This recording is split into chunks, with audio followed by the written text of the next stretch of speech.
and this is exactly why we're going to be doing a voiceover today. Welcome to Maggie's camera roll. Once upon a time, I used to be a content creator. Now, I'm just a girl who posts videos of things she likes on YouTube. And in today's video that nobody asked for, I'm sharing another variation of the BTArtbox press-on nails. So this was the original first box that I bought to try from this brand because I wanted to try this shape of nail, but I wasn't crazy about the tone and the length, and so I decided to try this one instead, which is the one I posted in my last nail video. You can see this one is a little bit more of a pinky tone, and this one is more of a my skin tone type of nude, and it was a shorter length. So I absolutely love this, completely obsessed with it, will buy this over and over and over again. But because I liked it so much, I decided why not buy it again, because third time is a charm. So I'm actually going to be trying a different shape this time around. We're going to be doing the square set or square shape. And this one also comes with 5 different colors or tones, I guess. So I'm really excited about this one. You get 600 pieces in 15 different sizes. I've never not had enough sizes for my nails using this specific kit. So let's get right into it. So to start off, I'm going to be using this electric nail drill to remove off the excess / leftover glue from my last press-on set.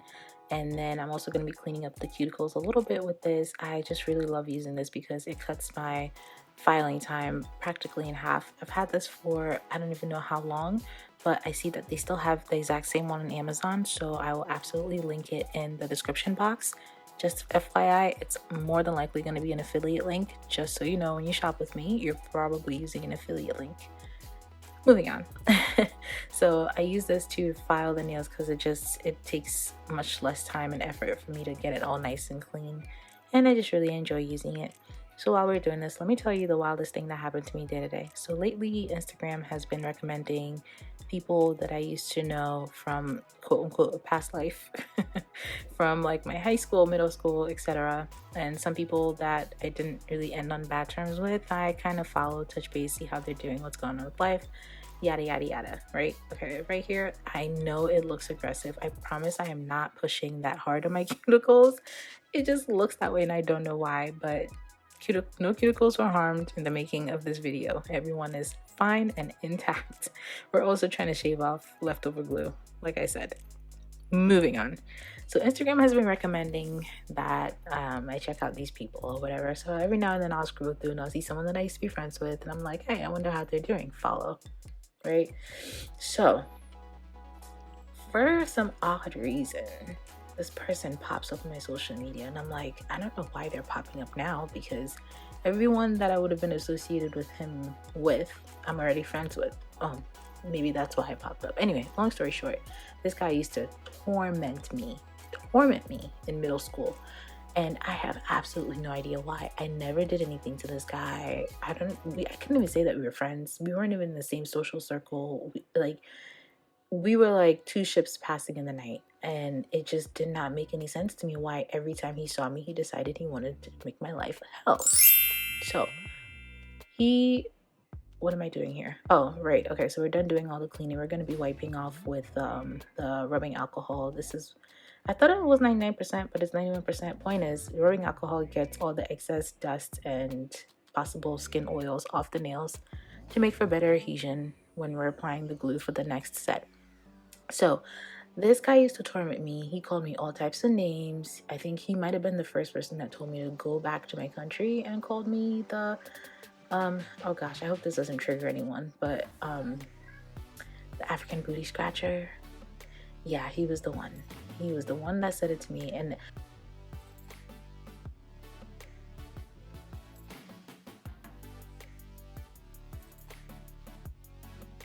I was born in Ghana. I was not raised here for the better part of my life at the time, and so I didn't know all the racist undertones and things of that nature. Mind you, this guy was black. And so by I think 7th or 8th grade, it had just gotten really bad. He would call me orangutan titties. He would call me charcoal dark as night. And I remember Dave Chappelle's skits were coming out making fun of black people at the time. So every insult, every fun, quote unquote funny joke you could think of, this guy said it to me, and it was never funny. Middle school, he left. I'm like, okay, cool. And then as he was leaving, I don't remember how I found out, but he quote unquote claims, what are we doing here? Oh, we're just adding on the press-ons. I mean, this is, you guys have seen this process before. Let's get through it quickly. So this guy claimed as he was leaving, I don't remember if he told people that I liked him or that if he liked me, but essentially he was like, oh, she's too ugly though. So what would, like, why is this even a conversation to be had? Anyway, so he found me on social media and requested to follow my personal page and then proceeded to follow my public page. And people who know me know that I have like 16 Instagrams. Not that I post on any of them, but my personal private one is my personal private one. I know every single person that follows me on there, and I only accept very limited people to follow me on there because it's my personal thing. I post my family on there. He follows my private page, likes a bunch of my pictures, and I'm just sitting there like, what would even possess you to see me on social media? But you see, that's the thing with bullies, right? They've made your life a living hell. Many years have passed and you don't remember any of it. And so to them, this is a new start. This is fresh. Oh, I know this person. But they're not remembering that they made your life a living hell and made you cry and all those things. So sometimes when I'm putting on the press-ons, the gel or glue kind of spreads outside of the nail because of the way I apply it, but I just wait for it to dry and then I just file everything off when I'm filing off the tips of the nails because I do trim the nails. For me, this length is actually a little bit too long, and so yeah, that's what I'm explaining over here with no audio. I had to pause the video and come back, so I don't remember exactly where I was, but I think I was explaining about filing off the excess glue when I'm finished with the step of the nail process. But in regards to the story that I was telling, it's interesting because a lot of times when people are being mean or when they're being bullies, they don't remember the impact that they've left on your life, right? This guy made my life a miserable hell for like 2 or 3 years and then sees me on social media and just casually requests to follow me. Like, there's nothing in our lives that align that made you want to follow me. There's no base to be touched. There's no friendship to be rekindled. Why are you here? Anyway, it's still sitting there, and if he happens to see this video, don't particularly care, but it's gonna still be sitting there. You can rescind your offer anytime if you would like. But moral of the story is just there's just no need to be mean to people, you know, especially when you know that they've done nothing to you. It's completely unnecessary and you're probably making someone really miserable. I feel like kids these days, unfortunately, a lot of them find a means to an end because of behavior like this. And fortunately for me, that it never came to that because I knew my worth, I knew my value, I knew that there was nothing that I've done to this guy to make him treat me the way that he does. And so his behavior was not a reflection of who I was, and I was very well aware of that. So I mean, the moral of the story is don't be mean to people because it's unnecessary. Don't it's not a nice thing to do. Let's get back to the nails. So I file the nails. This is usually the shape that I have my nails, and especially in the winter time, I like to keep them really, really short because I'm pulling up jackets, tying on scarves, etc., etc. So I like to keep them short. Right now, we're using this almost finished Sally Hansen clear nail coat. This is just a regular clear nail polish that dries very quickly. So I like to give it a little bit of a shine. Funny enough, I used to only do matte nails like all the time, and now I can't not have the clear glossy finish. Interesting how much life changes you.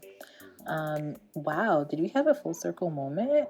Do you think my bully has changed? Is that why he requested to follow me? Well, too bad, so sad. I don't give a damn. Moving on from that.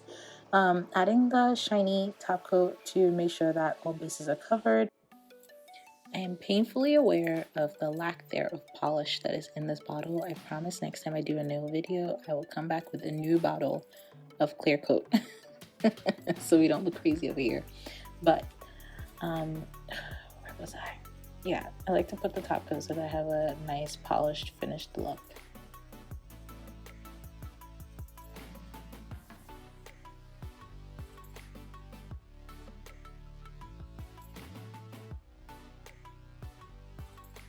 And then I apply my Madame Glam Blossom. They legitimately got rid of this completely. I don't know what happened to it on the website, but I don't see it there anymore. But it's basically a cuticle oil that I like to rehydrate my cuticles with, especially after using all of that rubbing alcohol to dry it out in the first place. Yes, I did use an excessive yes, I did use an excessive amount. It is what it is. The video is done. The thumbnails have been made. We're just gonna pretend that it doesn't look as shiny as it does. We're gonna rub it in and hydrate all of America with this cuticle oil, and we're gonna call it a day because we're pretty much done with this look.